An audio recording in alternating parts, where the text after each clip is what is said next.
Hello everyone. So before starting the video, let me clear you one thing. This video is not meant for students who are studying differential equation for the first time because यहाँ पे हम लोग सिर्फ differential equation को revise करने वाले हैं. एक क्विक रिकैप होगा कि चैप्टर में क्या क्या कंटेंट है, किस कंटेंट को कैसे यूज करना है, किस थ्योरम को कैसे, किस फॉर्मूले को कैसे अप्लाई करना है, and the most important part is कि क्वेश्चन को अप्रोच कैसे करना है. डिफरेंशियल इक्वेशन में कोई भी अगर क्वेश्चन मिलेगा तो उसको अप्रोच करने के स्टेप्स आपके क्या होने चाहिए जिससे वो क्वेश्चन का आपको सोल्यूशन मिले. Okay, so differential equation two start with, सबसे पहले इस वर्ड का मतलब क्या होता है और डिफरेंशियल इक्वेशन आने के लिए it is very much important कि आपको डिफरेंशिएशन एंड इंटीग्रेशन दोनों आना चाहिए because this chapter deals with both of them, differentiation as well as integration. So differential equation का मतलब क्या हुआ अपने पास, a equation which contains variable differential coefficients and it is free from arbitrary constant. Simple से अगर language में मैं लिखूं, so a equation which contains variable which are x and y, differential coefficients dy by dx, d2y by dx2 and so on, and it should be free from arbitrary constant. So any function of this form is known as differential equation. ठीक है, जैसे differential equation पढ़ते हो तो पहली चीज दिमाग में आती है order and degree. ठीक है, so order and degree of differential equation. इसका मतलब क्या क्या था? So ऑर्डर का मतलब था अपने पास कि पूरी इक्वेशन के अंदर अगर मल्टीपल डिफरेंशियल कोएफिशिएंट्स हैं लाइक dy by dx भी है, d2y by dx2 भी है एंड सो ऑन, सो जो हाईएस्ट ऑर्डर का डिफरेंशियल कोएफिशिएंट प्रेजेंट है that is known as order of the differential equation. For example suppose मैंने equation लिखा y plus x times dy by dx plus x square times d2y by dx2 plus d3y by dx3 equals to 0. First of all क्या ये एक differential equation है? सो हाँ बिल्कुल है because इसमें अपने पास वेरिएबल x एंड y है एंड साथ में डिफरेंशियल कोएफिशिएंट्स हैं which are dy by dx, d2y by dx2 and d3y by dx3. इसको हम बोलते हैं differential coefficient of order 1. This is differential coefficient of order 2 and this is of order 3. अब अगर मैं इस डिफरेंशियल इक्वेशन का ऑर्डर डिफाइन करूं तो इट शुड बी 3 बिकॉज सबसे हाईएस्ट अपने पास जो डिफरेंशियल कोएफिशिएंट का ऑर्डर रहेगा that is known as order of differential equation. तो इस डिफरेंशियल इक्वेशन का अपने पास ऑर्डर क्या आ गया, that is equals to 3. Now next term is degree. Degree को मैं डिफाइन कैसे किया था याद करना, लाइक पॉलिनोमियल के केस में हम लोग डिग्री को क्या बोलते थे, degree is nothing but highest power of variable present in the equation. ठीक है, साथ में एक चीज और कि डिग्री डिफाइन जब करते थे हम लोग तो हमारा जो वेरिएबल की पावर्स हैं वो नेचुरल पावर्स होनी चाहिए थी. ठीक है, सेम कंडीशन यहाँ भी एप्लीकेबल है अपने पास. Degree is defined as highest power of differential coefficient. आप बोलोगे कौन सा डिफरेंशियल कोएफिशिएंट, तो again highest power of differential coefficient which decides the order. मतलब सपोज करो मैं इस एक्सप्रेशन को, इस इक्वेशन को ऑब्जर्व कर रहा हूं तो इसका ऑर्डर क्या आया था 3 बिकॉज d3y by dx3 यहाँ पे लिखा था, that was the highest order differential coefficient. Now इसका हाईएस्ट पावर क्या है, दैट इज इक्वल टू 1. ऐसे केस में ऐसा भी हो सकता है कि आपको मल्टीपल डिफरेंशियल कोएफिशिएंट मिले like in this case y plus x square dy by dx plus sin x into d2y by dx2 plus d2y by dx2 the whole square. अब अगर मैं इस केस को ऑब्जर्व करूं तो इस डिफरेंशियल इक्वेशन का ऑर्डर क्या हो जाएगा, इसका ऑर्डर होगा 2 बिकॉज इसमें जो डिफरेंशियल कोएफिशिएंट प्रेजेंट है वो dy by dx और d2y by dx2, तो हाईएस्ट क्या दिख रहा है d2y by dx2 और d2y by dx2 के भी दो टर्म्स हैं. ठीक है, तो इन दोनों में से जिसका पावर बड़ा होगा वो अपना क्या बन जाएगा, that becomes a degree of differential equation. तो अगर मैं इस क्वेश्चन के लिए ऑब्जर्व करूं तो इसका ऑर्डर हो गया है अपने पास 2 because highest differential coefficient of order कौन सा प्रेजेंट था 2 और इसका डिग्री भी क्या हो गया है अपने पास 2 बिकॉज जो हाईएस्ट ऑर्डर डिफरेंशियल कोएफिशिएंट था उसका मैक्सिमम पावर कितना दिख रहा है अपने को 2. नाउ अगर मैं इस फर्स्ट डिफरेंशियल इक्वेशन को ऑब्जर्व करूं तो यहाँ पे ऑर्डर तो 3 आया था पर इसका डिग्री क्या होगा, डिग्री अपने पास होगा इसका 1 क्योंकि 3 का एक ही टर्म है और उसका पावर कितना लिखा हुआ है 1, तो ये अपना हो जाएगा degree. Now order generally problem में देगा, प्रॉब्लम देता है ये वर्ड डिग्री. ठीक है, डिग्री को लेकर देयर आर सर्टेन कॉन्सेप्ट्स, इनको ध्यान रखना. सबसे पहली चीज, डिग्री आपके पास जो भी है वो हमेशा नेचुरल नंबर के फॉर्म में आनी चाहिए. ठीक है, मतलब आपके जितने भी डिफरेंशियल कोएफिशिएंट्स हैं that should B free from radical power. Suppose करो आपके पास एक डिफरेंशियल इक्वेशन लिखा था x times dy by dx की power 1/2 plus y times d2y by dx2 to the power 1/3 equal to 0. Is it a differential equation? So yes, it is a differential equation because यहाँ पे variable है और साथ में क्या है, differential coefficient which is dy by dx and d2y by dx2. Now अगर आप ऑब्जर्व करोगे तो इसका ऑर्डर आप इजीली डिफाइन कर सकते हैं. ऑर्डर का मतलब क्या था, हाईएस्ट ऑर्डर डिफरेंशियल इक्वेशन या highest order differential coefficient present in the differential equation. तो इसका ऑर्डर क्या हो गया अपने पास 2. But now we have a problem, इसका डिग्री क्या होगा. डिग्री के लिए हमेशा ध्यान रखो, जब डिग्री आप डिफाइन करते हो तो जितने भी डिफरेंशियल कोफिशिएंट हैं सभी का power should be free from radical. Now free from radical का मतलब क्या हो गया, सभी का पावर क्या होना चाहिए, आपके पास नेचुरल नंबर के फॉर्म में या इंटीजर्स के फॉर्म में आना चाहिए बेसिकली. ठीक है, सो उसके लिए हम लोग यहाँ पे क्या करेंगे, मैं इस टर्म को राइट साइड शिफ्ट करूंगा. राइट साइड शिफ्ट करने के बाद दोनों साइड पावर 6 ले लूंगा. नाउ ये 6 ही क्यों, बिकॉज 2 और 3 का एलसीएम क्या हो गया 6. जब मैं दोनों साइड पावर 6 लूंगा तो ये भी अपना क्या बन जाएगा इंटीजर, ये भी बन जाएगा integer, and that is the smallest value जिसपे ये इंटीजर बन रहे हैं अपने पास. सो इस केस में मैं ऐसा डिफाइन करूंगा कि मुझे ऑर्डर से कोई प्रॉब्लम नहीं है. ऑर्डर इसका क्या रहेगा अपने पास 2, पर इसका जो डिग्री होगा वो मेरे पास क्या आ जाएगा 2. 1/3 नहीं, इसका डिग्री हो जाएगा 2, बिकॉज अब शिफ्ट करोगे और पावर 6 लोगे तो क्या हो जाएगा 6/3 बिकम्स 2. तो ऐसे केस को ध्यान रखो, जब भी आपको डिग्री डिफाइन करना हो so all the differential coefficient should be free from radical powers. एक कॉन्सेप्ट और भी है डिग्री को डिफाइन करने के लिए, आपको केयरफुल रहना होता है. जब डिग्री डिफाइन करते हो, ठीक है, तो प्लीज ऑब्जर्व कि सभी डिफरेंशियल कोएफिशिएंट अनबाउंडेड होना चाहिए. What do mean by unbounded, कोई भी डिफरेंशियल कोएफिशिएंट किसी फंक्शन से बाउंडेड नहीं होना चाहिए. फॉर एग्जांपल सपोज करो y into dy by dx equal to x into e to the power d2y by dx2. Now अब यहां पर अगर मैं ऑब्जर्व करूं तो no doubt it's a differential equation, because यहां पे वेरिएबल है, डिफरेंशियल कोएफिशिएंट है, कोई आर्बिट्री कांस्टेंट नहीं है, डिफरेंशियल इक्वेशन तो है. नेक्स्ट इसका ऑर्डर की बात करें तो नो डाउट ऑर्डर भी 2 है, बिकॉज हाईएस्ट ऑर्डर कोएफिशिएंट क्या दिख रहा है अपने को 2, तो इसका ऑर्डर तो आप 2 बोल दोगे. Now about its degree, degree पे हम लोग कमेंट नहीं कर पाएंगे. द रीजन इज डिग्री पे कमेंट करने के पहले आपको एक चीज को ध्यान रखना है कि आपका जो डिफरेंशियल इक्वेशन है that should be completely unbounded. ये डिफरेंशियल कोएफिशिएंट जो है that should be completely unbounded. मैं ऐसा बोलूंगा कि यहाँ d2y by dx2 जो सेकेंड ऑर्डर का डिफरेंशियल कोएफिशिएंट था उसको किसने बाउंड कर दिया, e ने. वो e के फंक्शन में आ चुका है, इसलिए वो अनबाउंडेड नहीं है, वो उससे बाउंडेड हो गया बेसिकली. अगर ये बाउंडेड हो गया है तो इस पे हम लोग डिग्री डिफाइन नहीं करेंगे. इस केस में मैं सिंपल सा बोल दूंगा degree is not defined. But थोड़ा सा ऐसे क्वेश्चंस को एक चीज का और भी ध्यान रखना, यहाँ पे एक मिस्टेक और भी हो सकता है. जब हम ऐसा कुछ सॉल्व करते हैं तो इट्स नॉट लाइक कि जिस फॉर्म में इक्वेशन लिखा है उसी फॉर्म में आपको आंसर देना है. अगर आप उसको कुछ रीअरेंज करने के बाद भी उसको फ्री फ्रॉम बाउंडेशन या फिर फंक्शन से फ्री कर सकते हो तब भी उसका डिग्री डिफाइन हो जाएगा. Like in this case suppose मैंने क्या दोनों साइड लॉग ले लिया, जब लॉग लूंगा तो ये e हट के d2y by dx2 फ्री हो जाएगा, पर एट द सेम टाइम यहां पे लॉग बन जाएगा. तो अब ये डिफरेंशियल कोएफिशिएंट लॉग से बाउंडेड हो जाएगा. That means in each of the case मेरे पास किसी भी कंडीशन में ये फंक्शन फ्री नहीं हो रहा. बट मैं आपको एग्जांपल और दूंगा, इसको भी समझना. y into x square equal to e to the power dy by dx. ठीक है, सपोज ये मैंने एक डिफरेंशियल इक्वेशन लिखा हुआ है. अगेन डिफरेंशियल इक्वेशन है बिकॉज वेरिएबल है, साथ में आपके पास फंक्शन है और you can say differential coefficient है. नाउ नेक्स्ट इज इसका ऑर्डर 1, क्योंकि एक सिंगल ऑर्डर मुझे दिख रहा है डिफरेंशियल कोएफिशिएंट का. About its degree, no doubt यहाँ पे डिफरेंशियल कोएफिशिएंट बाउंडेड है, पर मैं इस बाउंडेशन को रिमूव कर सकता हूँ. क्या इसी डिफरेंशियल इक्वेशन को I can right dy by dx equals to ln of yx square.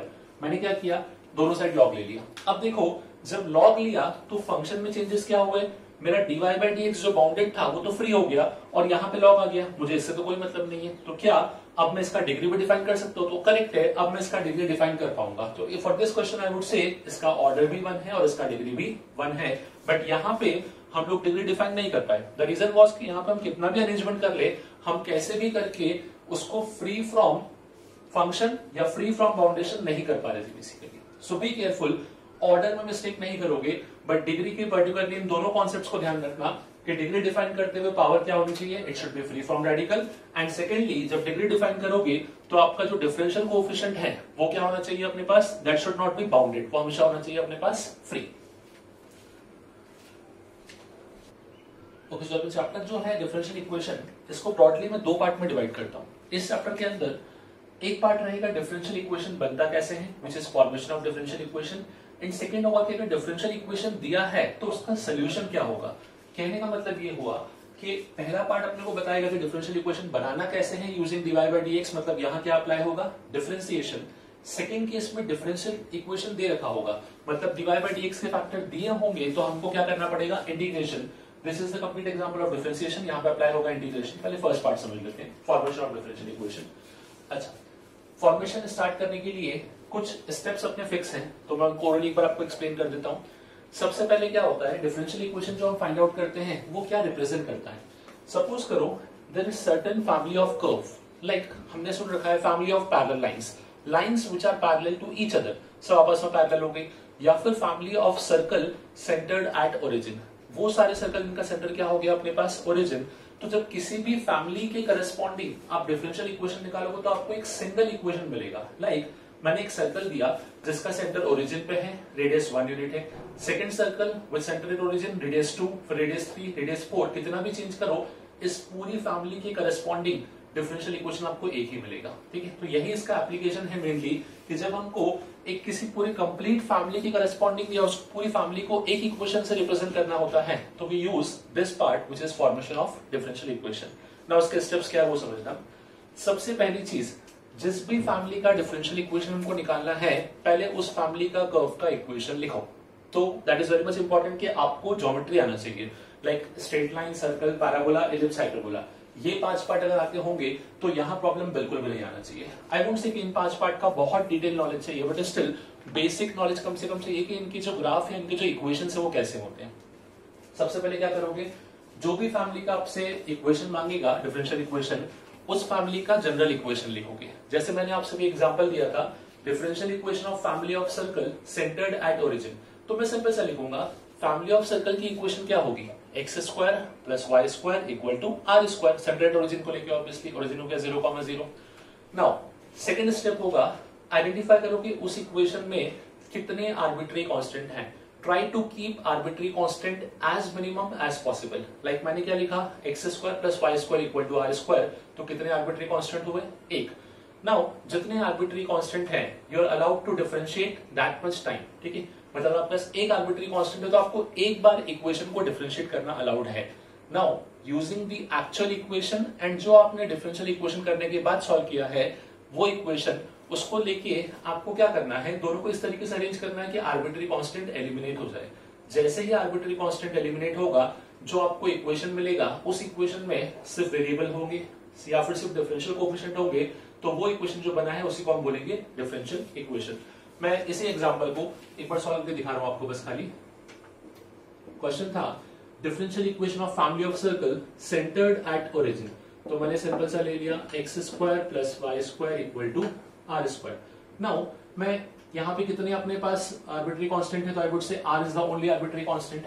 सो अपने पास इस इक्वेशन को मुझे एक बार डिफरेंशिएट करना अलाउड है। मैं इसको एक बार डिफरेंशिएट करता हूं तो क्या मिलेगा, 2x plus 2y dy by dx equal to 0। Now again it's an important case, इसी को मैं डायरेक्टली लिख सकता हूं dy by dx equals to minus x upon y। जो मैंने इक्वेशन लिखा है, क्या उस इक्वेशन में कोई भी आर्बिट्री कांस्टेंट दिख रहा है, नहीं। इनफैक्ट उसमें तो सिर्फ वेरिएबल है और साथ में क्या है, डिफरेंशियल कोएफिशिएंट। तो यही मेरा बन गया differential equation corresponding to the family of circle with centre at origin. Suppose करो इसको थोड़ा सा चेंज करते हैं। नाउ इसी का मैंने आपको एक क्वेश्चन और दिया, differential equation corresponding to the family of circle with या which touches X axis at origin. ठीक है, अब इस पार्ट को समझना, differential equation corresponding to the family of circle which touches X axis at origin. इस टाइप के cases देखेंगे अपने को। इन सब सर्कल में एक खास बात है, इन सब का सेंटर कहां पे आएगा, हमेशा वाई एक्सिस पे। और अगर मैं इनके सेंटर को अज्यूम करूं 0,k, तो इनका रेडियस भी कितना हो जाता था, इक्वल टू k। तो अब मैं इसका इक्वेशन लिखूंगा। सो इसका इक्वेशन कुछ ऐसा लिख सकते हैं हम लोग, x minus 0 square plus y minus के square equal to k square. ना इस पूरी इक्वेशन को ओपन कर लेते हैं। जब इसको ओपन किया तो यहां बनेगा एक्स स्क्वायर, यहां आ जाएगा y square plus k square minus 2yk equal to k square. K square से के स्क्वायर कैंसिल। अच्छा, एक चीज को और समझो, जैसे मेरे पास यहाँ पे क्या है, एक ही आर्बिट्री कांस्टेंट है, ठीक है। तो मैं क्या करूंगा, या तो यहाँ पे डिफरेंशिएट करूं फिर सिंप्लीफाई करूं। ऐसे केस में मैं एक काम और भी कर सकता हूं, मैं इसको पहले अरेंज कर लेता हूं। अरेंज करने का मतलब क्या हुआ, इसी को I would write x square plus Y square equal to 2yk, और इस इक्वेशन को मैं लिखूंगा x square plus Y square whole upon 2y equal to k। मैंने एक्चुअली किया क्या, जो मेरा आर्बिट्री कांस्टेंट था उसको एक साइड रख दिया। इसका बेनिफिट है कि अब मुझे एक बार डिफरेंशिएट करना अलाउड है। जब मैं दोनों साइड एक बार डिफरेंशिएट करूंगा तो लेफ्ट हैंड साइड पे एक इक्वेशन मिलेगा which would contain variable as well as differential coefficient. So ये मेरा क्या हो जाएगा, डायरेक्टली डिफरेंशियल इक्वेशन, और यहाँ तो 0 हो गया। तो यही आपका पूरा आंसर होगा, डायरेक्टली आपको एक स्टेप में मिल जाएगा। अदरवाइज आप क्या करते, पहले इस पार्ट को डिफरेंशिएट करते, फिर इन दोनों की हेल्प से, या जो आपका आंसर आया उन दोनों की हेल्प से के को एलिमिनेट करते, व्हिच वुड बिकम टिपिकल, ठीक है। तो मैं इसको डायरेक्टली कर लिया। मैं क्या करूंगा, यहाँ पे डायरेक्टली डिफरेंशिएट करता हूँ।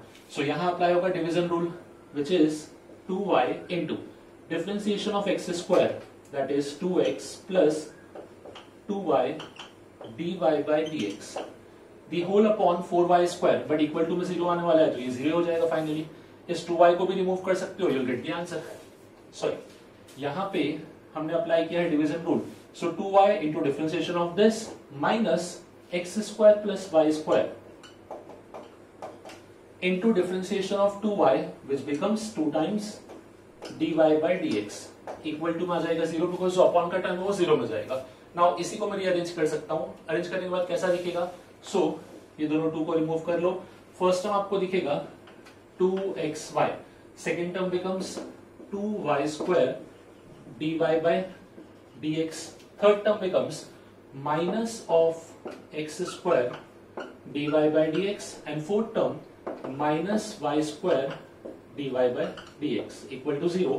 फाइनली इसी को रीअरेंज कर लेते हैं, तो ये कुछ ऐसा बन जाएगा twice X Y plus 2y square minus Y square, तो प्लस वाई स्क्वायर बचेगा, और इन दोनों में से D Y by D X common आ सकता है।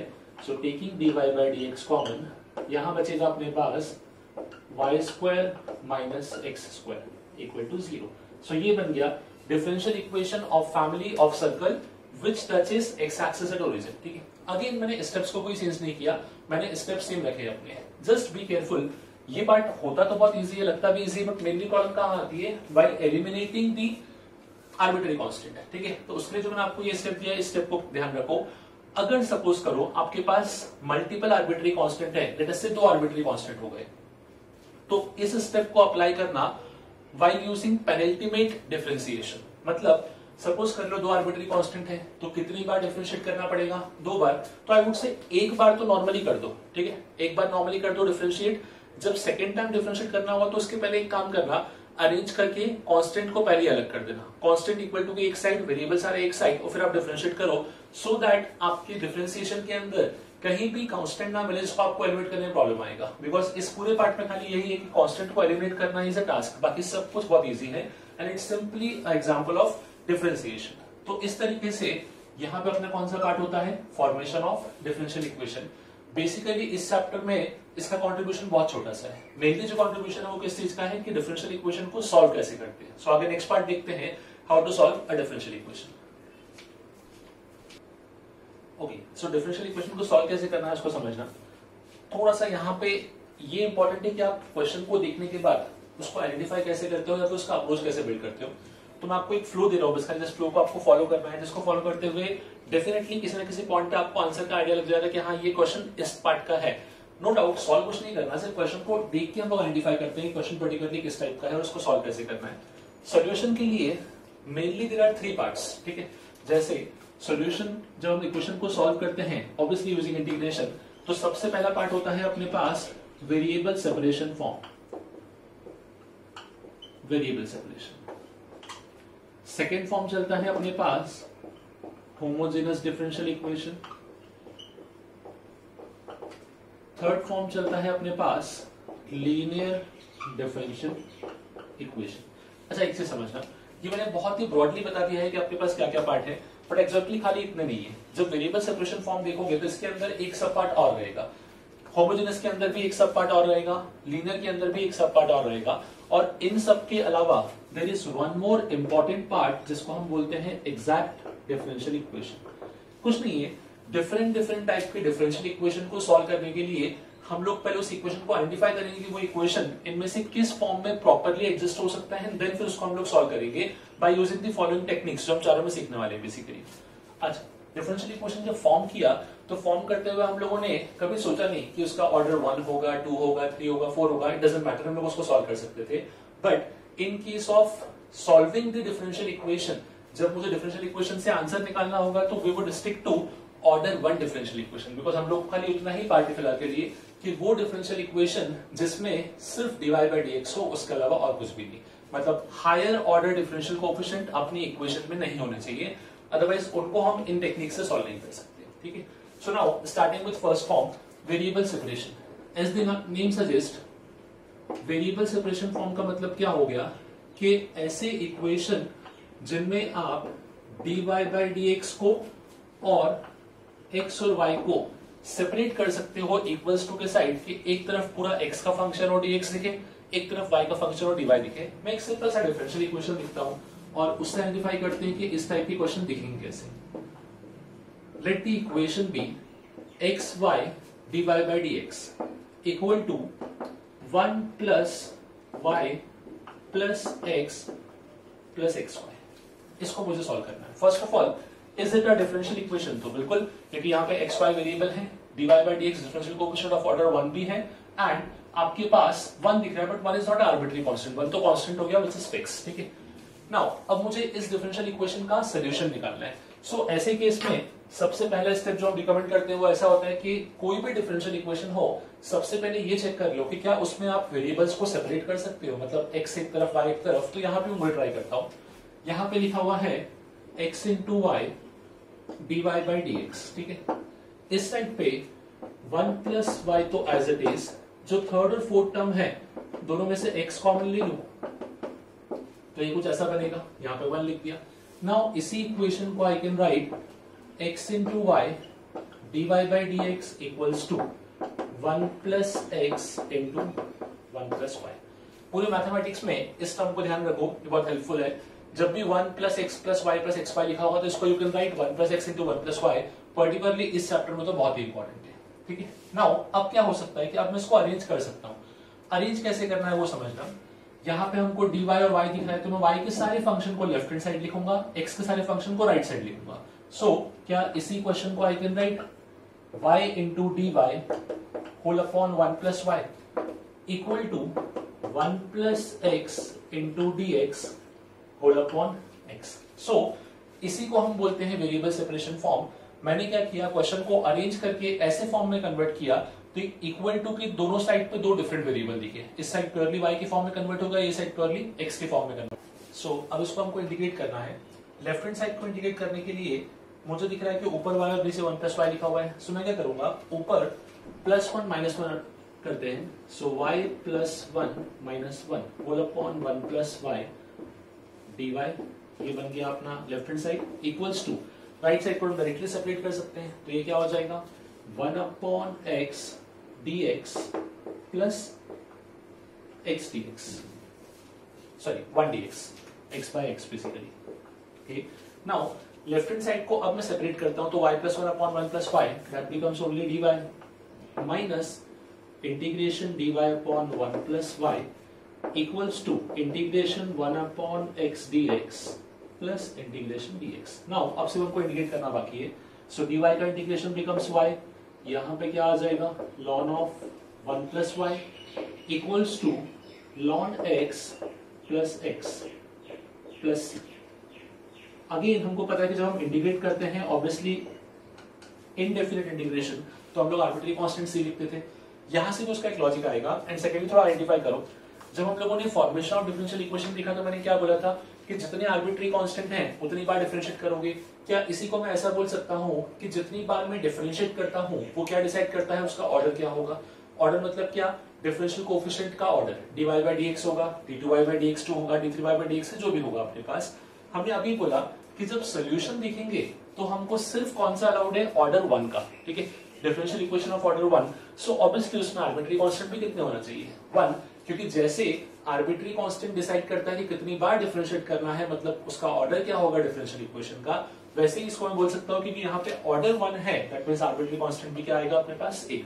नाउ अब ये जो पार्ट था अपने पास, ये पार्ट में पर्टिकुलरली हमने क्या देखा कि वेरिएबल डायरेक्टली ही सेपरेट हो गए, मुझे कुछ ज्यादा एफर्ट देना नहीं पड़ा, बट ऐसा हर क्वेश्चन में नहीं होगा। देयर आर सर्टेन क्वेश्चन जहां पे वेरिएबल है तो सेपरेट नहीं होगा या फिर डायरेक्टली सेपरेट नहीं होगा, तो उसी के लिए हम इसका सेकंड फॉर्म देखते हैं 1.2, to solve the equation which are reducible to variable separation form, मतलब वो इक्वेशन जो डायरेक्टली सेपरेट नहीं होगी but with using some substitution we can separate them such that उसका एक तरफ आ जाएगा एक variable, second side second variable.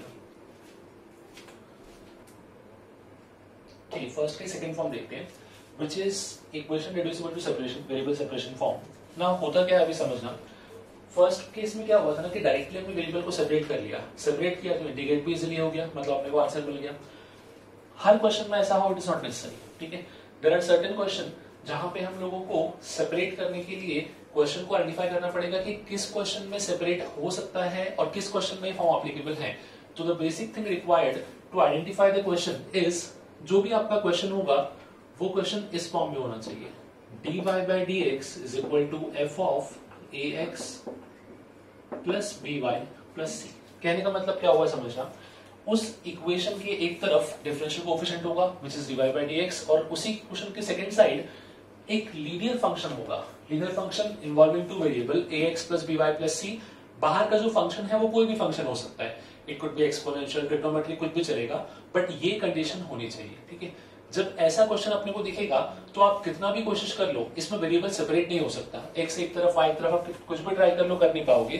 तो ऐसे केस को हम लोग सॉल्व करते हैं using reducible to variable separation form. Now इसका कॉन्सेप्ट क्या होता है समझना, ऐसे क्वेश्चन को स्टार्ट करने के लिए जो अपना सेकंड या टू वेरिएबल का लीनियर इक्वेशन है उसको हम इक्वल टू टी पुट करते हैं और फिर उसको डिफरेंशिएट करके इक्वेशन को सॉल्व करते हैं। एक एग्जांपल समझते हैं, सपोज करो मुझे डिफरेंशियल इक्वेशन दे रखा है dy by dx equal to 4x plus y plus 1 the whole square। अब इस क्वेश्चन को पहचानो, लेफ्ट हैंड साइड पे dy by dx है, राइट साइड पे इस टाइप का ही इक्वेशन दिख रहा है उसका स्क्वायर है, ठीक है।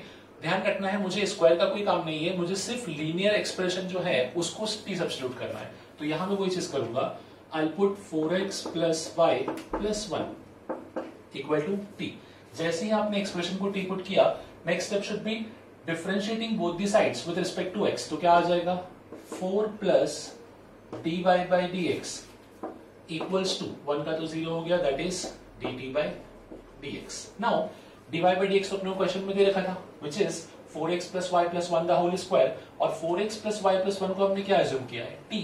तो फाइनली dy by dx कितना हो गया, t स्क्वायर ही हो गया अपने पास। तो यहां पे देखते हैं तो अब इक्वेशन क्या बनेगा, 4 plus t square equal to dt by dx। कहने का मतलब जो इक्वेशन पहले x और y में सेपरेट नहीं हो रहा था अब वो सेपरेट हो सकता है, बिकॉज अगर मैं इस dx को यहाँ शिफ्ट करूं और 4 plus t स्क्वायर को यहाँ पे, तो ये एक्सप्रेशन कैसा दिखेगा, ये इक्वेशन बन जाएगा dx equals to 4 times dt upon, sorry 4 times नहीं, dt अपॉन 4 plus t स्क्वायर। नाउ ये पूरे साइड में आपको x दिख रहा है, इस साइड में t, तो अब मैं डायरेक्टली इंटीग्रेट कर दूंगा। सो कहने का मतलब ये हुआ कि जो एक्सप्रेशन अपना इस फॉर्म में होता है उसको बाय दिस सब्स्टिट्यूशन हम लोग वेरिएबल सेपरेशन फॉर्म में कन्वर्ट कर सकते हैं। नाउ dx का इंटीग्रेशन क्या हो जाएगा, सिंपल सा x, और dt अपॉन 4 plus t स्क्वायर, इसका इंटीग्रेशन होगा tan inverse of t by 2 plus c। But अपना आंसर t में नहीं होगा, फाइनल आंसर आपका x और y के फॉर्म में होना चाहिए। तो लास्ट स्टेप में हम लोग क्या करेंगे, t का वैल्यू पुट कर देंगे, t is equal to 4x plus y plus 1, that means x equal to tan inverse of 4x plus y plus 1 whole upon 2 plus c। ये हो जाएगा अपना फाइनल आंसर। अगेन एक आर्बिट्री कांस्टेंट, बिकॉज इक्वेशन का order था अपने पास पर। इस टाइप का एक क्वेश्चन और लिख लेते हैं। सपोज करो आपको दे रखा है sine inverse of dy by dx is equal to x plus y. क्या इस इक्वेशन को हम लोग डायरेक्टली वेरिएबल सेपरेट कर सकते हैं? एक्स एक तरफ वाई एक तरफ, कितना भी अरेंज कर ले, आई डोंट थिंक ऐसा हो पाएगा। तो हम लोग क्या करेंगे, इसी इक्वेशन को लिख लेंगे dy by D x equal to sine of x plus y. क्या मैं बोल सकता हूं अब ये क्वेश्चन इस फॉर्म में रिड्यूस हो गया, लेफ्ट हैंड साइड पे dy by D X, right side में a function which contains a linear expression, a function which contains a linear expression। तो अपना स्टेप क्या था, put x plus y equal to t। जैसे ही हम लोगों ने x plus y को t पुट किया, नेक्स्ट स्टेप क्या होता था, differentiating both the sides with respect to x। तो 1 plus dy by dx equal to क्या हो जाएगा, dt by dx। Now dy by dx की वैल्यू क्या थी, sin of x plus y, और x plus y को ही हमने क्या पुट किया है, t। तो क्या I can say dy by dx हो गया sin t। That means this equation reduces to 1 plus sin t equal to dt by dx। और अगेन अगर इसको अरेंज करूं, so dx एक तरफ और dt upon 1 plus sin t ये एक तरफ सेपरेट हो गया। Now the only part required is integration, वो भी इजी है। इसको दोनों साइड इंटीग्रेट करेंगे तो लेफ्ट साइड पे तो dx हो गया, राइट साइड के लिए मैं क्या करता हूं, इसको रैशनलाइज कर लेता हूं, मतलब ऊपर 1 माइनस साइन टी का मल्टीप्लाई, नीचे 1 माइनस साइन टी का मल्टीप्लाई। तो ये कुछ ऐसा दिखेगा, 1 माइनस साइन टी अपॉन नीचे हो जाएगा 1 plus sine t into 1 minus sine t, मतलब कॉस स्क्वायर टी। सो इस फॉर्म में बना ना, उसको सेपरेट डिवाइड कर लो, 1 बाय कॉस स्क्वायर टी, ये क्या हो जाएगा, sec square t. Left hand side पे तो x आ गया, integration of sec square t minus इसको मैं लिख सकता हूं tan t into sec t। सो अब अपने को आंसर मिल चुका है। अगर मैं इसको ऑब्जर्व करूं, सो लेफ्ट हैंड साइड पर रहेगा मेरे पास x sec स्क्वायर t का integration, it is nothing but tan t minus tan t into sec t का integration, it is sec t plus c। Last step में हमको क्या करना है, तो कुछ नहीं, डायरेक्टली हम लोग यहाँ पे t की जगह पे क्या पुट कर देंगे, x plus y to get the answer. कहने का मतलब कोई था, integration part is different, but the main logic is कि आपको इस टाइप की फंक्शन को आइडेंटिफाई करना है जिससे आपको हिंट मिलेगा कि ये फंक्शन किससे सॉल्व होगा, reducible to variable separation form. इस फॉर्म को आपको यूज करना पड़ेगा। Okay, so second type is homogeneous differential equation. What do you mean by this word homogeneous? Homogeneous का मतलब मैथमेटिकली हम लोग क्या बोलते थे, अ इक्वेशन और एक्सप्रेशन जिसमें सभी टर्म्स का डिग्री क्या हो, सेम। मतलब अपने पास वो डिफरेंशियल इक्वेशन जिसमें सभी टर्म्स का नेट डिग्री क्या हो जाएगा, same. For example net degree का मतलब क्या होता है, एक्स स्क्वायर का डिग्री कितना होगा 2, वाई स्क्वायर का डिग्री 2 और x इंटू वाई इसका नेट डिग्री 2 होगा। द रीजन बीइंग कि x का डिग्री 1 है, y का डिग्री 1 है और दोनों मल्टीप्लिकेशन में है, तो मल्टीप्लिकेशन को क्या करते हैं, डिग्रीज को ऐड कर देते हैं। वैसे ही x अपॉन y का डिग्री क्या हो जाएगा, दैट वुड बी 0, बिकॉज अपने पास जब डिवीजन में होता है तो हम डिग्री सब्ट्रैक्ट करते हैं। वैसे ही dy बाई dx इसका डिग्री भी 0 होगा, बिकॉज ऊपर एक y नीचे एक x, ठीक है। सो वो डिफरेंशियल इक्वेशन जिसमें सभी टर्म्स का डिग्री इक्वल हो उसको हम बोलते हैं होमोजेनस डिफरेंशियल इक्वेशन। नाउ इनको सॉल्व करने का फंडा क्या होता है ये समझना। यहाँ पे देयर आर 2 सब्स्टिट्यूशंस, आपको चेक करना है कि इनमें से कौन सा बेटर रहेगा। पहला होता है y equal to vx and दूसरा होता है x equal to vy। It depends upon कि कौन सा ज्यादा बेनिफिशियल है, उससे आपको आंसर मिलेगा। तो एक क्वेश्चन समझते हैं इसको वापस से। सपोज कर लो एक डिफरेंशियल इक्वेशन दिया है अपने को which is like x square minus Y square d x plus 2xy dy equals to 0। अब सबसे पहले मैं चेक करूंगा, देखो अब एक चीज समझना, जिस ऑर्डर में हम चैप्टर को पढ़ रहे हैं उसी ऑर्डर में सॉल्विंग का फ्लो भी बनेगा। लाइक जब भी मैं कोई डिफरेंशियल इक्वेशन का क्वेश्चन देखूंगा सबसे पहले मैं चेक करूंगा कि क्या वेरिएबल सेपरेट हो सकता है, देखा नहीं हुआ। जैसे for example for this case, क्या अपने पास आप कुछ भी अरेंजमेंट करके वेरिएबल्स को सेपरेट कर सकते हो, एक्स एक तरफ वाई एक तरफ, आई वुड से कितना भी ट्राई करो नहीं पॉसिबल हो पाएगा। फिर सेकंड में देखूंगा चलो ठीक है वेरिएबल सेपरेट नहीं हो रहा, क्या ये वेरिएबल सेपरेशन का पार्ट 2 है, दैट इज लीनियर के फॉर्म में आ रहा है क्या अपने पास, तो नहीं, उस फॉर्म में भी एक्सप्रेस नहीं हो पा रहा। तो नाउ अब मैं किस पे आऊंगा, होमोजेनस पे।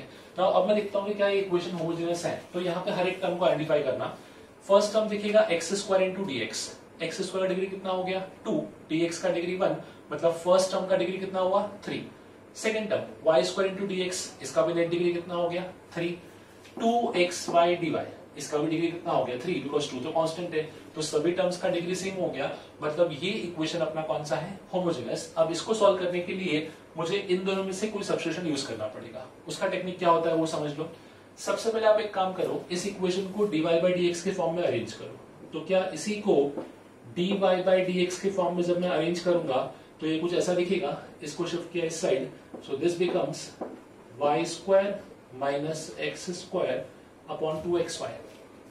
कुछ नहीं, मैंने इस पूरे टर्म को यहां शिफ्ट कर लिया तो ये बन जाएगा y square minus X square और dy की अपॉन में dx 2xy अपॉन में, लाइक दिस फॉर्म। ठीक है, अब यहाँ पे जब मैंने dy by dx लिखा हुआ है, मतलब ये फैक्टर कहने की y by x के फॉर्म का बना है और y by x equal to v, वो आपको फर्स्ट पार्ट में दिख रहा है। अगर गलती से x by y that means dx by dy बनेगा तो फिर मैं सेकंड फॉर्म को यूज करता। ठीक है, तो फिलहाल के लिए मैं इस इक्वेशन को स्टार्ट करने के लिए I put y equal to vx। सिर्फ सब्स्टिट्यूट नहीं करना है, एट द सेम टाइम एक चीज का और भी ध्यान रखना है कि y equal to vx put करने के बाद इसी इक्वेशन को डिफरेंशिएट भी करेंगे।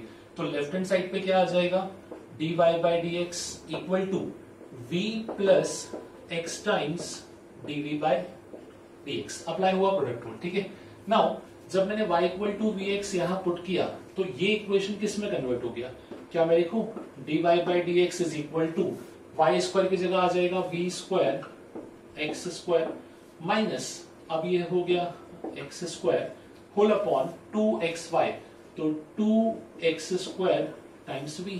सब में से x स्क्वायर कॉमन निकल के कैंसिल हो जाएगा, तो फाइनली मुझे dy by dx का वैल्यू मिला, dy by dx is v square minus 1 upon 2v। Now इस वैल्यू का बेनिफिट क्या है समझना, जब मैंने ये पुट किया तो इसको डिफरेंशिएट करने के बाद ये इक्वेशन मिली, ऑब्वियसली हमेशा ये इक्वेशन मिलेगा। सो इसमें लेफ्ट हैंड साइड पे क्या लिखा है, dy by dx, मेरे पास वैल्यू आ गया dy by dx का, तो मैं उस वैल्यू को यहां पुट करता हूं, which is v square minus 1 upon 2v equal to v plus x times dv by dx। Now अब इस v को यहां शिफ्ट करते हैं, जैसे ही मैं इस v को यहां शिफ्ट करूंगा तो देखो इस पूरे साइड में v आ चुका है और इस साइड में x आ चुका है, हम अरेंज करके इसको वेरिएबल सेपरेट कर सकते हैं। सो इसी इक्वेशन को मैं लिखता हूं v square minus 1 upon 2v minus v equals to x times dv by dx। इसी को सिंप्लीफाई कर लेते हैं, v square minus 1 minus 2v square whole upon 2v equals to x times dv by dx। Now arrange करना start करते हैं। So यहां बनेगा minus 1 minus v square upon 2v। तो एक काम करता हूं, x के दोनों टर्म्स को यहां ले आता हूं विद द नेगेटिव साइन, तो ये कुछ ऐसा दिखेगा माइनस dx अपॉन x और यहां हो जाएगा 2v dv whole upon 1 plus v square, कुछ ऐसा फंक्शन बनेगा अपने पास। नाउ अब सिर्फ इंटीग्रेट करना ही बाकी है। सो ये हो जाएगा minus ln x equal to, यहां पे आ जाएगा 1 प्लस v स्क्वायर का डिफरेंशिएशन इज 2v, तो ये बनेगा ln of 1 plus v square. In such cases हम लोग क्या करते हैं, कांस्टेंट को भी लॉन c अज्यूम कर लेते हैं ताकि सबका लॉन रिमूव हो जाए। तो फाइनली मुझे आंसर क्या मिलेगा, 1 plus v square into x, जब यहां पे शिफ्ट होगा तो प्लस में आ जाएगा, इक्वल टू c। ठीक है, नाउ v का वैल्यू, सो हमने y इक्वल टू क्या पुट किया है, vx, मतलब v कितना हो गया y अपॉन x, तो यहां सब्स्टिट्यूट कर देंगे 1 plus Y square upon x square times X equal to C. इसी को अगर मैं रीअरेंज करूं तो ये कुछ ऐसा बनेगा, x square plus Y square equal to c x. ये बना है अपना फाइनल फैमिली ऑफ कर्व का इक्वेशन, जिसका डिफरेंशियल इक्वेशन अपने को दिया था। नो डाउट थोड़ा ये प्रोसेस लेंदी होता है, बट दो चीजों का आपको ध्यान रखना है। First of all the substitution, maximum case में y equal to vx work कर जाएगा, बिकॉज मैक्सिमम केस में आपका क्वेश्चन dy by dx के फॉर्म में होगा।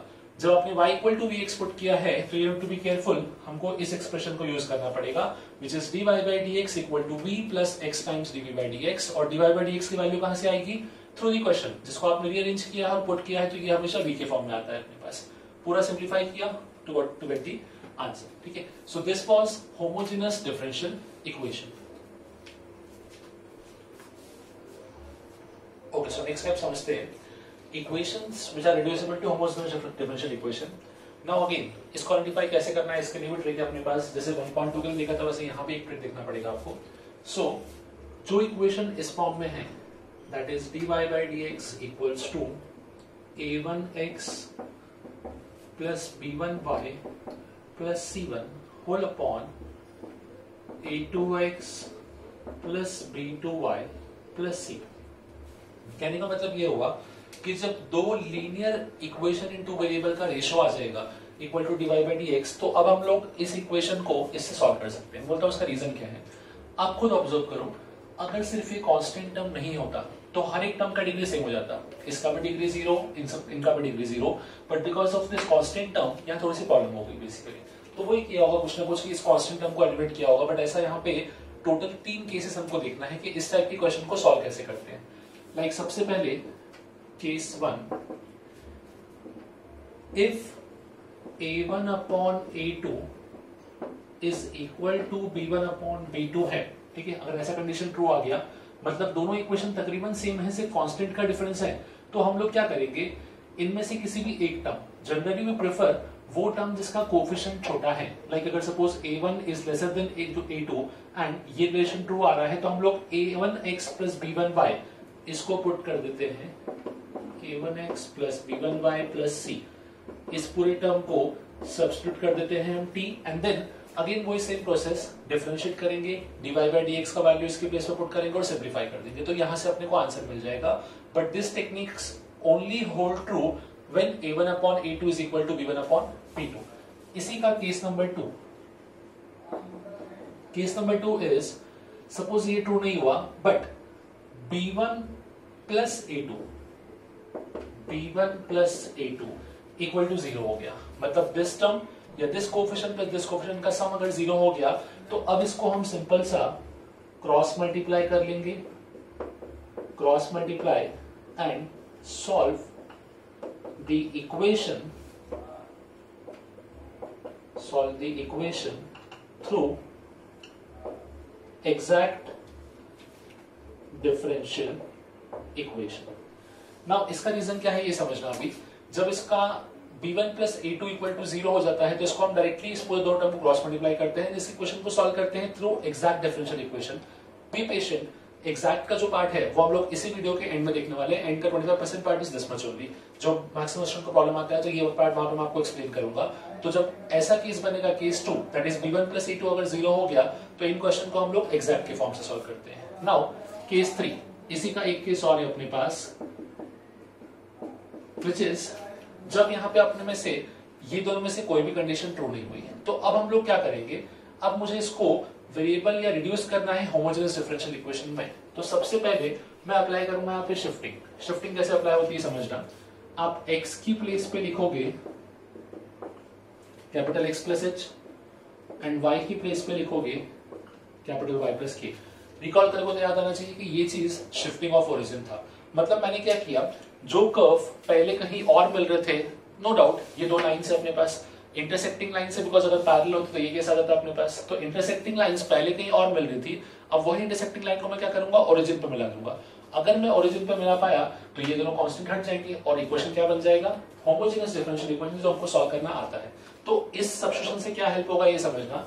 जैसे ही आप x equal to capital X plus H और y equal to capital Y plus k put करोगे, तो ये जो इक्वेशन है ये कुछ ऐसा दिखेगा, d capital Y by d capital X, कुछ नहीं, differentiating both the sides equal to, जब x की जगह पे ये पुट किया, y की जगह पे ये, सो इक्वेशन देखना क्या बनेगा, a1 capital X plus b1 capital Y plus a1h plus b1k plus c1 the whole divided by a2 capital X plus b2 capital Y plus a2h plus b2k plus c2। कुछ नहीं, x की place पे put किया x plus h, तो एक बनेगा a1x plus a1h, a1x plus a1h। Same y की place पे पुट किया कैपिटल Y प्लस k, तो b1y plus b1k and constant c1। Basically क्या है, ये सब तो चार टर्म वेरिएबल है, पर आई कैन से ये टर्म्स प्योरली कांस्टेंट है, और अगर मैं इन कांस्टेंट को 0 कर दूं तो मेरा इक्वेशन किस फॉर्म में बन जाएगा, ये सिंपली हो जाएगा मेरे पास होमोजेनियस डिफरेंशियल इक्वेशन बन जाएगा। बिकॉज जैसे ही हमने इन दोनों टर्म को 0 बनाया, तो अब यहाँ पे सभी टर्म्स का डिग्री अपना क्या हो गया, सेम हो गया। That means now this equation becomes a homogeneous differential equation. तो वही हम लोग लॉजिक यूज करेंगे। हम लोग पुट कर देंगे a1h plus b1k plus c1 equal to 0, a2h plus b2k plus c2 equal to 0। इन दोनों को साइमल्टेनियसली सॉल्व करेंगे। Now a1 b1 c1 a2 b2 c2 ये तो हमको क्वेश्चन में दे रखा होगा ना, तभी तो इक्वेशन बनेगा अपने पास। तो इक्वेशन इस फॉर्म में दिया था, मतलब ये सारे वैल्यूज नोन थे, तो क्या अननोन हुआ, h और k। दो इक्वेशन दो अननोन, सॉल्व करने पे हमको h का वैल्यू भी मिल जाएगा और k का वैल्यू भी मिल जाएगा। नाउ अब होगा क्या, ये जो डिफरेंशियल इक्वेशन है वो सिर्फ इतना बनेगा। नाउ इसको हम लोग वापस से क्या करेंगे, वही y equal to vx put करके सॉल्व कर लेंगे। जब पूरा इक्वेशन सॉल्व कर देंगे तो लास्ट में क्या होगा, जो अपने को आंसर मिलेगा उसमें कैपिटल X कैपिटल Y के फॉर्म में आंसर मिलेगा। तो लास्ट स्टेप में हम लोग क्या कर देंगे, कैपिटल X को लिखेंगे small x minus h from this equation and वहां पे हमको h का वैल्यू का यूज आएगा। सिमिलरली जिस जहां पे आंसर में कैपिटल Y मिल रहा होगा उस y को क्या लिखेंगे, स्मॉल y माइनस k, और वहां पे हमको k का यूज आएगा। तो in this way we deal with the type of equation which are not directly homogeneous but can be reduced to a homogeneous form. Okay, so next type देखते हैं linear differential equation. Now again same flow follow करेंगे। Question को देखते ही सबसे पहले हमने identify किया कि वो सेपरेट नहीं हुआ, तो फिर हमने नेक्स्ट चेक कर लिया कि क्या सेपरेट में रिड्यूसिबल हो सकता है, वो भी नहीं हुआ। देन नेक्स्ट फिर होमोजेनस चेक किया कि डिग्री सबका सेम है, वो भी नहीं दिखा। फिर चेक किया कि रिड्यूसिबल टू होमोजेनस है, अगर वो भी नहीं दिखा तो अब हम इस पार्ट पे आएंगे। Now what do you mean by this word linear. Linear represent करता है डिग्री 1, ठीक है। सो इसको आइडेंटिफाई करने का एक तरीका तो ये होता है, जब किसी डिफरेंशियल इक्वेशन में किसी एक वेरिएबल का डिग्री 1 हो जाए, मतलब एक वेरिएबल का हाईएस्ट पावर क्या हो जाए अपने पास 1, तो उस इक्वेशन को हम लोग बोलेंगे लीनियर डिफरेंशियल इक्वेशन। इसके दो पार्ट होते हैं, बिकॉज वेरिएबल दो हैं x और y, तो या तो x का भी डिग्री 1 हो सकता है या फिर y का डिग्री 1। दोनों पार्ट को मैं एक्सप्लेन करता हूं। फर्स्ट हुआ अपने पास equation of the form dy by dx plus py equal to q, ठीक है। एंड सेकेंड इक्वेशन में लिख देता हूं dx by dy plus px equal to q। समझना, ये इक्वेशन जो लिखा हुआ है आपको दिख रहा होगा डिफरेंशियल कोएफिशिएंट तो चलो डिग्री 1 का है, साथ में y का पावर कितना है 1। y का पावर 1 है तो अंडरस्टूड ये p और q जो है वो इस केस में क्या होने चाहिए, फंक्शन ऑफ x होने चाहिए, बिकॉज मुझे y का डिग्री चेंज नहीं करना, y का पावर 1 चाहिए। अगर इस केस में p और q फंक्शन ऑफ x थे तो इस केस में क्या हो जाएंगे, फंक्शन ऑफ y। एक केस को सॉल्व करते हैं, उसी के हेल्प से सेकंड सॉल्व कर लेंगे अपने आप। नाउ इन सब इक्वेशंस को हम लोग बोलते हैं लीनियर डिफरेंशियल इक्वेशन। इन सबको सॉल्व करने के लिए सबसे पहले मुझे निकालना होता है IF, जिसको हम बोलते हैं इंटीग्रेटिंग फैक्टर। नाउ IF का वैल्यू क्या होता है, so for this equation IF का वैल्यू होता है e to the power integration p dx, ठीक है। p जो अपना x का फंक्शन है वो आप लिखोगे, यहाँ पे dx आप इंटीग्रेट करोगे तो सीधा आपको IF का वैल्यू मिलेगा। जब आपको IF का वैल्यू मिल गया तो सीधे इसका जो डिफरेंशियल इक्वेशन बनेगा वो आप डायरेक्टली लिख सकते हो। इसका डिफरेंशियल इक्वेशन होता है y into IF equal to integration of q into IF into dx। सिर्फ इतना सा पार्ट, यहाँ पे कोई हमको टेक्निकल कैलकुलेशन नहीं करने, like the second part homogeneous वाला, डायरेक्टली यहाँ पे हमको आंसर मिल सकता है। द इंपॉर्टेंट पार्ट की इक्वेशन को आइडेंटिफाई करना है। अगेन जब अपने पास y का डिग्री 1 था तो IF जो था वो x की फॉर्म का बना, इक्वेशन x में आया। अब उल्टा सेकंड केस में क्या हो गया, x का डिग्री 1 है तो अब जो मेरा IF आएगा वो y के फॉर्म का बनेगा। अब मेरा इंटीग्रेटिंग फैक्टर क्या आना चाहिए, integration e to the power p dy, ठीक है। डिफरेंस क्या हुआ, p दोनों में सेम था, सिर्फ यहाँ पे x के रिस्पेक्ट में, वहां पे y के रिस्पेक्ट में, तो अब ये हो गया p dy। नाउ अब इसका डिफरेंशियल इक्वेशन क्या बनेगा अपने पास, तो कुछ नहीं, इसी को ऑब्जर्व करते जाओ। y की जगह पे x, IF तो as it is, integration q भी as it is into IF और साथ में dy। अंडरस्टूड dy क्यों लिखा, IF जो था वो भी y का फंक्शन था, q जो है वो भी y का फंक्शन है। सो फाइनली ये अपने को आंसर मिलेगा in both the cases. Identify कैसे करना है, सिंपल सा, कि जब भी किसी एक वेरिएबल का डिग्री अपने पास क्या हो गया 1, तो that could be linear differential equation. Now in दोनों केस के कुछ एग्जांपल देख लेते हैं। ओके, इन क्वेश्चंस को देखते हैं अभी। लाइक मैंने एग्जांपल लिखा हुआ है x ln x dy by dx plus y equal to twice of ln x। इस पूरी इक्वेशन को आइडेंटिफाई करोगे तो आपको दिखेगा कि x में तो आपको x भी दिख रहा है, ln x भी दिख रहा है, बट y के फॉर्म में एक सिंगल फंक्शन है that is y with the power 1, तो बिकॉज y का पावर 1 है तो लीनियर इक्वेशन होगी अपने पास। नाउ अगर ये लीनियर डिफरेंशियल इक्वेशन हुआ तो हमको चेक करना है कि किस फॉर्म का है। ऑब्वियसली y का फॉर्म 1 है, मतलब अपना फॉर्म 1 हो गया, तो तो इसको मैं अरेंज करता हूँ। हम अरेंज कैसे करते थे इक्वेशन को, dy बाई डी एक्स, ये सिंगल टर्म होना चाहिए, मतलब कुछ नहीं, dividing the complete equation by x ln x, ताकि यहाँ से हट जाए और इनके अपॉन में आ जाए। तो dy by D x plus कैसा लिखेगा, y के अपॉन में x ln x equal to 2/x, ये बन गया अपना इक्वेशन। सो सबसे पहला स्टेप मैंने क्या किया, इक्वेशन को dy by D x plus p y equal to q के फॉर्म में अरेंज कर लिया। नाउ अब अपना स्टेप क्या था, पहले आप निकालो if का वैल्यू था e to the power integration p dx। Now इस क्वेश्चन में p क्या हुआ, तो y के साथ में जो भी x का फंक्शन अटैच है वो हमेशा p होता है, that means dx upon x ln x, ये हो गया अपने पास p। अब मुझे इस फंक्शन को इंटीग्रेट करना है dx upon x ln x, तो इसका मतलब क्या होगा, यहाँ पे अपने पास अगर मैं ln को t पुट कर दूं, ठीक है, log x को t पुट किया तो उसका डिफरेंशियल कितना होगा, 1/x होगा। सो यहाँ पे मुझे आंसर मिलेगा इस पूरे का integration e to the power ln of ln x। Check कर सकते हो आप सॉल्व करके पूरा, आपको फाइनली आंसर मिलेगा e to the power ln of ln x। और as per the property e to the power ln of ln x, तो ये तो सिर्फ क्या बचेगा, ln x बचेगा। तो आपका if कितना आएगा, if is equal to ln of x। Now जब मुझे if इंटीग्रेटिंग फैक्टर मिल गया तो मैं सीधे आंसर लिखूंगा। इस केस में आंसर आता था अपने पास y into if equal to integration q कितना था, 2/x into ln x dx। अब मुझे सिर्फ इस पार्ट को इंटीग्रेट करना है, ठीक है।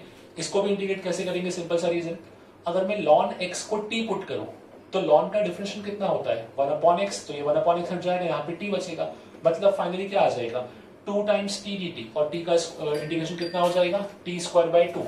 सो फाइनली यहाँ मुझे जो आंसर मिलेगा that should be y into ln x equal to ln x the whole square plus c, जो अपॉन का 2 था वो इस 2 से कैंसिल होके फाइनली आपको ये आंसर मिल देगा।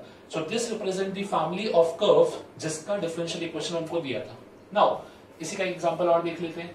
सेकंड एग्जांपल में अगर मैं ऑब्जर्व करूं तो इस क्वेश्चन के अंदर x का डिग्री 1 दिख रहा है, x का डिग्री 1 मतलब ये डिफरेंशियल इक्वेशन तो हुआ बट लीनियर किसकी फॉर्म में हो गया, अब in the form of x हो गया। तो इसी को मैं अरेंज करता हूं, क्या अरेंज करने के बाद कुछ ऐसा दिखेगा, x plus 2y cube equal to y times dx by dy, ठीक है।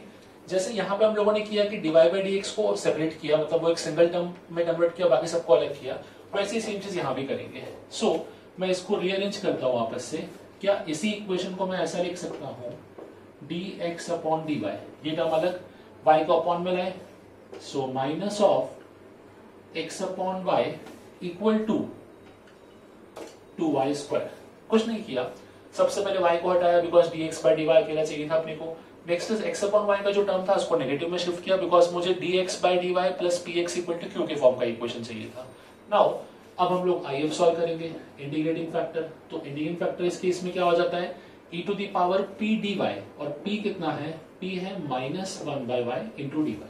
1/y का integration is ln y, but क्योंकि माइनस लिखा हुआ है तो ये हो जाएगा माइनस ऑफ ln y या फिर ln 1/y। तो फाइनली मुझे if का वैल्यू मिलेगा e to the power ln 1/y, and again e to the power में ln लिखा है, मतलब फाइनली if कितना हुआ, ये तो सिर्फ 1/y हो गया। इस केस में आंसर क्या था अपने पास, तो इस केस में आंसर था x times of if equal to integration q था अपने पास 2y स्क्वायर into if, it is 1/y into dy। So final answer अपने को मिलेगा x upon y equal to integration 2y dy, और 2y का इंटीग्रेशन कितना हो जाएगा, y square by 2। So finally it is x upon y equal to y square, 2 से 2 cancel, plus c। तो ये हो गया सेकंड केस जहां पे हम लोगों ने लीनियर डिफरेंशियल इक्वेशन सॉल्व किया विद रिस्पेक्ट टू x वाला पार्ट बेसिकली। ओके, सो जैसे हम लोगों ने हर एक डिफरेंशियल इक्वेशन को सॉल्व करने के टेक्निक का सेकंड सब पार्ट पढ़ा था, वैसे ही लीनियर का सेकंड सब पार्ट है बर्नौलीज डिफरेंशियल इक्वेशन। अगेन इसको भी आप बोल सकते हो equation reducible to linear differential equation, वही पार्ट हुआ। वैसे ही कुछ दिखेगा, बर्नौली और लीनियर में डिफरेंस क्या है वो समझना। लीनियर ने क्या बोला था कि अपने पास वेरिएबल का पावर या एक वेरिएबल का पावर 1 होना चाहिए। बर्नौली थोड़े कॉम्प्लिकेट केस को भी सॉल्व कर दिया। बर्नौली का जनरल इक्वेशन कुछ इस फॉर्म का है, dy by dx plus p times of y equal to q times of y raise to n। कहने का मतलब ये था कि अगर मैं इस पार्ट को हटा दूं तो अभी आपको क्या दिख रहा होगा, लीनियर डिफरेंशियल इक्वेशन। मतलब बर्नौली ने ये बोला कि अगर इस q के साथ में कोई y की पावर n भी मल्टीप्लाई है तो भी इसको हम सॉल्व कर सकते हैं। नाउ इसका टेक्निक क्या होता है ये समझना। सबसे पहले इस y की पावर n को आप अपॉन में लाते हो, मतलब ये क्या बनेगा 1 by y raise to n into d Y by D x plus p by y to the power n minus 1 equal to q। Now अब हम लोग क्या करते हैं, ये जो टर्म लिखा है ना 1 by y to the power n minus 1 by y to the power n minus 1, इस पूरे टर्म को उठा के टी पुट करते हैं। नाउ जब दोनों तरफ x के रिस्पेक्ट में डिफरेंशिएट करेंगे so 1 upon y to the power n minus 1 इसका डिफरेंशिएशन होगा n minus 1 with a negative sign upon y to the power.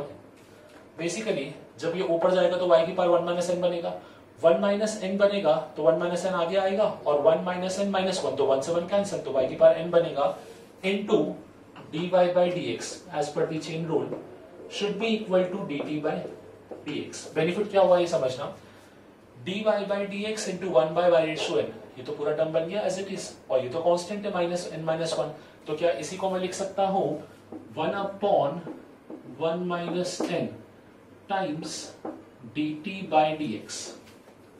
ये 1 माइनस n था, इसको अपॉन में लिया है प्लस p और y to the power n minus 1 है 1 अपॉन y, इसको आपने क्या बोला था t बोला था, so plus p times of t equal to क्या हो गया q।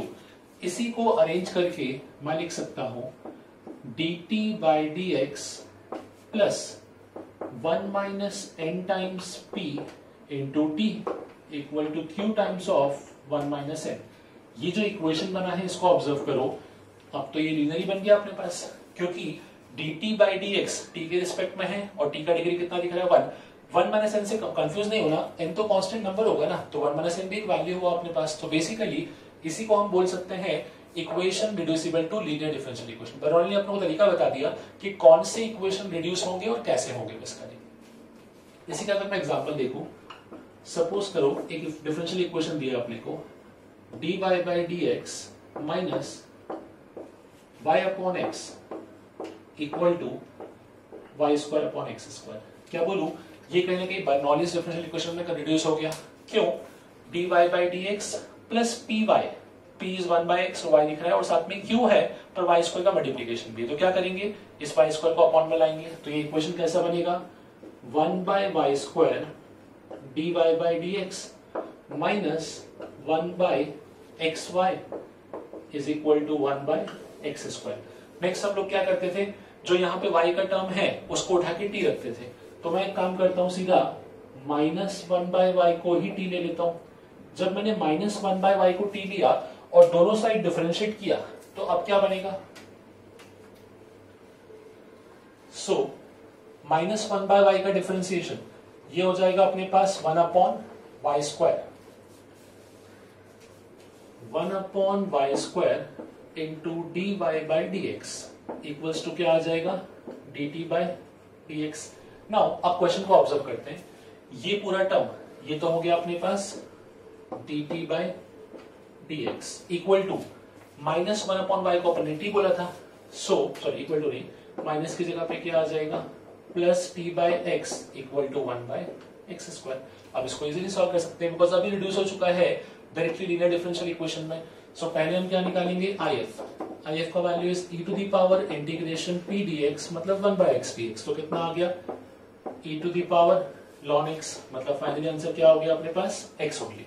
सेकेंडली ये तो अपना आया if, अब इक्वेशन कैसे लिखते थे y की जगह पे यहाँ पे क्या आएगा t, तो t into if which is x into integration q 1 by x square times x dx। Now simplify कर लेते हैं, तो t इंटू एक्स यहां बचेगा 1 बाई एक्स का integration is ln x plus c। Finally मुझे t का वैल्यू पुट करना पड़ेगा, सो t हमने क्या एज्यूम किया था माइनस 1 बाई वाई, तो अपना आंसर आएगा minus x upon y equals to ln x plus c। ये रहेगा अपना फाइनल आंसर।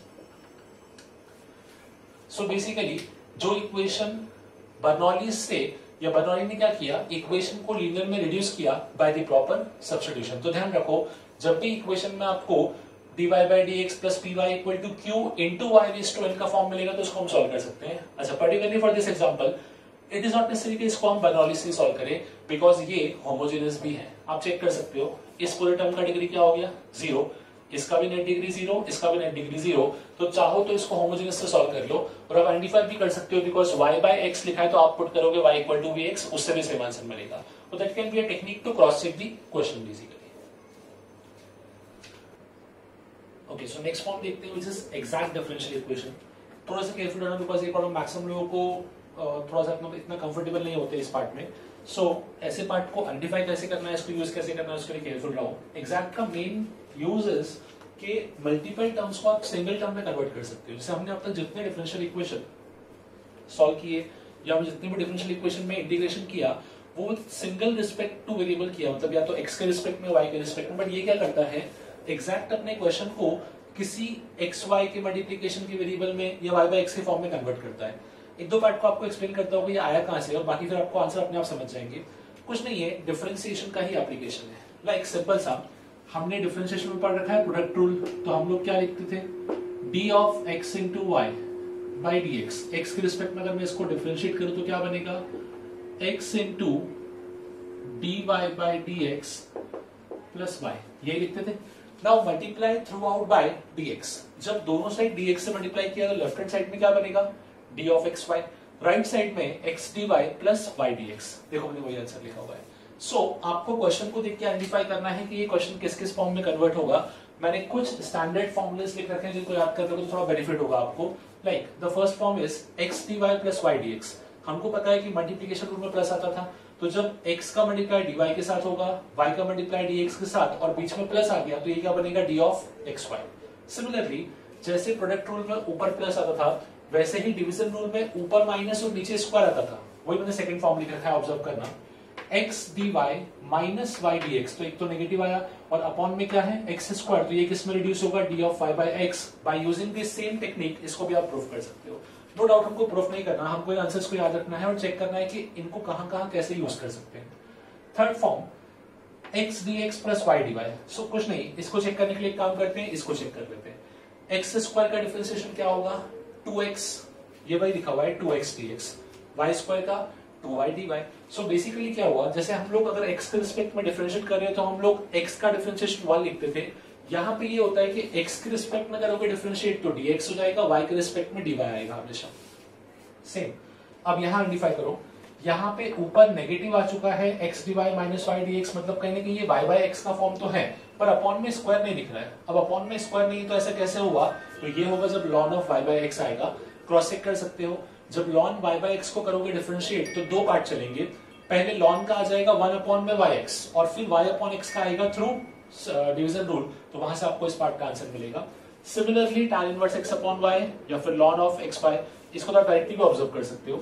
इतने पार्ट को क्या मैं लिखूं, d of x y by using the first term, ठीक है, और d of x y upon x y. अब आप खुद सोचो, कहीं पे dx अपॉन x लिखा होता है तो हम लोग क्या बोलते थे, ln x बोलते थे।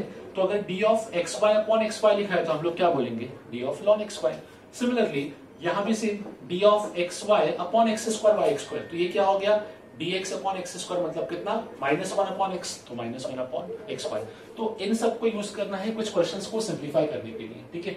जैसे अगर मैं आपको एक सिंपल सा क्वेश्चन बोलूं कि सपोज मुझे इस एक्सप्रेशन में इट इज नॉट नेसेसरी कि आपको x की जगह पे x मिले और y की जगह पे y, हो सकता है कि x की जगह पे कोई फंक्शन मिल गया, लेट अस से sin x, और y की जगह पे मिल गया e रेज़ टू x, तो तब भी आपको पहचानना आना चाहिए कि ये फंक्शन जो है वो किस फॉर्म में वर्क कर रहा है, ठीक है। सो पर्टिकुलरली एग्जैक्ट के केसेस को समझने के लिए कुछ क्वेश्चंस देखते हैं। ओके, कुछ एग्जांपल देखते हैं based upon exact differential equation.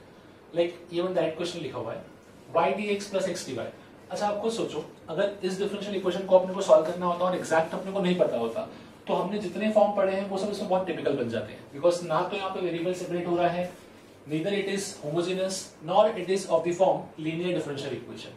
तो ऐसे कुछ केसेस के लिए एग्जैक्ट ही हमको काम यूजफुल रहेगा। तो समझना इसको स्टार्ट कैसे करते हैं। अगेन से x dy plus y dx, तो प्रोडक्ट का फॉर्मूला बन गया, तो इसको मैं बोल सकता हूँ d of x y directly equal to ये फॉर्मूला भी हमने देखा है, it is of the form d tan inverse of y upon x। Now अब क्या करेंगे, integrating both the side. Simple सा फंडा, अगर dx का इंटीग्रेशन करो तो क्या मिलता था, x मिलता था। वैसे ही अगर मैं d ऑफ xy का इंटीग्रेशन करूं तो मुझे क्या मिलना चाहिए, xy मिलना चाहिए। सेम राइट साइड में क्या मिलेगा, tan inverse of y upon x plus c। ये हो गया अपना answer, x into y equal to tan inverse of y upon x plus c। Now next part पे आते हैं। सो अगर इस टाइप का क्वेश्चन है, अगेन सेम, इसको भी ऑब्जर्व कर लो। इसको आप कितना भी ट्राई कर लोगे, ये डायरेक्टली किसी फॉर्म से सॉल्व नहीं होगा, बिकॉज अगेन वेरिएबल सेपरेशन भी नहीं है, होमोजेनस भी नहीं है, लीनियर भी नहीं है। सो अब इसको थोड़ा अरेंज करता हूँ, क्वेश्चन को अरेंज कैसे कर रहा हूँ वो समझना। अरेंज करने के लिए मैं इसी क्वेश्चन को लिखता हूँ 2x into ln y into d x plus x square by y into d y plus 3y square d y equal to 0। अगर मैं ऑब्जर्व करूं तो सबसे सिंपलेस्ट टर्म है last term, because 3y square लिखा है, y के respect में करना है तो इसको इंटीग्रेट कर सकते हैं, बट यहां थोड़ी सी प्रॉब्लम है। अब जैसा कि मैंने आपको बताया था कि इट इज नॉट नेसेसरी कि हमेशा question x dy plus y dx के फॉर्म में हो। अगर बीच में प्लस लगा है तो it could be a multiplication part, but वो मल्टीप्लीकेशन किस टर्म का आपको आइडेंटिफाई करना पड़ेगा, उसका भी हिंट होता है। देखो dx लिखा है, dx कब बना होगा, जब x के फंक्शन का इंटीग्रेशन हुआ होगा, मतलब मल्टीप्लीकेशन का एक फंक्शन फिक्स हो चुका है ln y, ठीक है। सिमिलरली dy लिखा हुआ है, मतलब इंटीग्रेशन y का हुआ होगा, तो सेकंड फंक्शन क्या फिक्स हो गया, x स्क्वायर। अब इसको क्रॉस चेक भी करते हैं। अगर ln y यहाँ पे है जिसका डिफरेंशिएशन नहीं हुआ था, तो उसका डिफरेंशिएशन यहाँ पे होगा। ln y का क्या आता है डिफरेंशिएशन, 1 अपॉन y dy दिख रहा है। एक्स स्क्वायर यहाँ पे एक्ट कर रहा है तो उसका डिफरेंशिएशन यहाँ होना चाहिए। एक्स स्क्वायर डिफरेंशिएशन कितना होगा, 2x इंटू dx। तो इस पूरी पार्ट को bye using the product rule मैं लिख सकता हूं d of x square into lawn y। Identify करना सीखना, बिकॉज वही मोस्ट इंपॉर्टेंट है।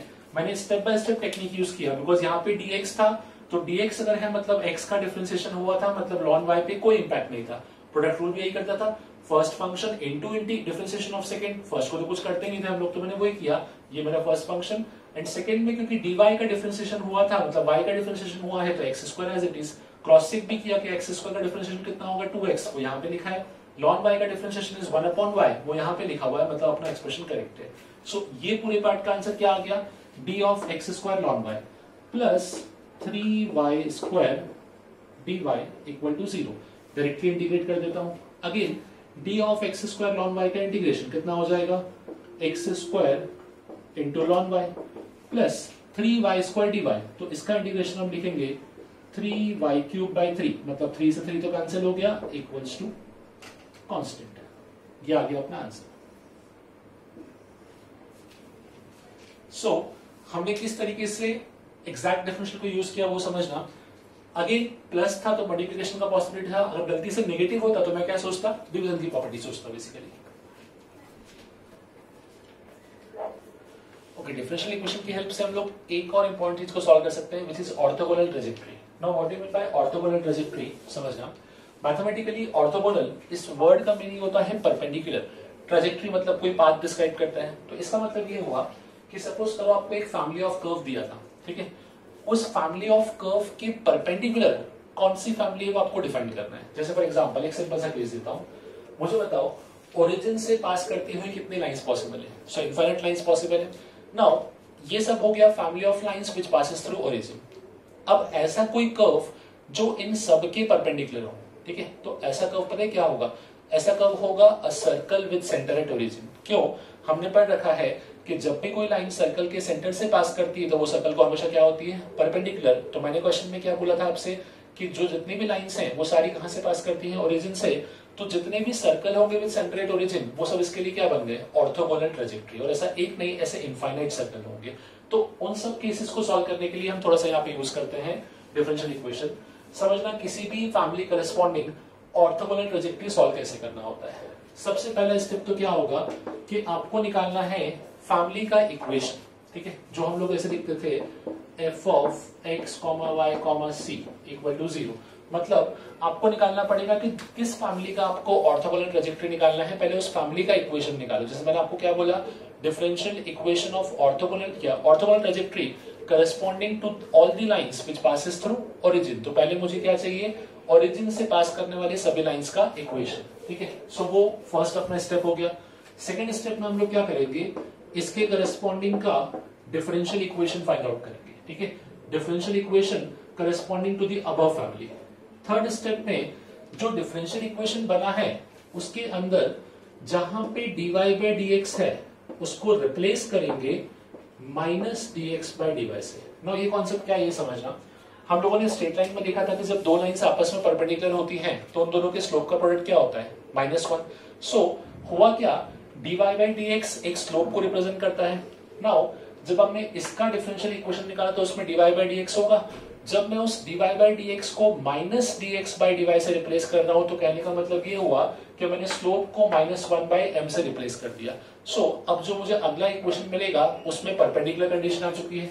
अब क्या हुआ, यहाँ पे एक और डिफरेंशियल इक्वेशन मिला तो यहाँ पे हम लोगों ने डिफरेंशियल इक्वेशन फॉर्म किया था इस स्टेप में।